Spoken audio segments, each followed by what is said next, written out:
Assalamualaikum warahmatullahi wabarakatuh.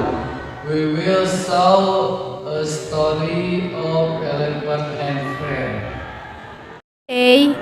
An elephant wandered into a forest in search of friends. He saw a monkey on a tree. Will you be my friend? You are too big. You cannot swing from this like me. The elephant met a frog. Will you be my friend? How you can you are too big to live about like me.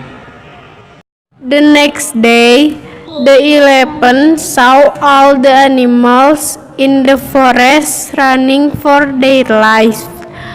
The elephant asked them what the matter was.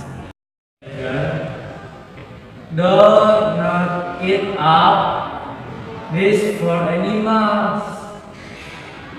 Mind your own business. Has no choice but to give the tiger a hefty kick. The frightened tiger ran for his life. The elephant ambled back into the forest to announce the good news to everyone.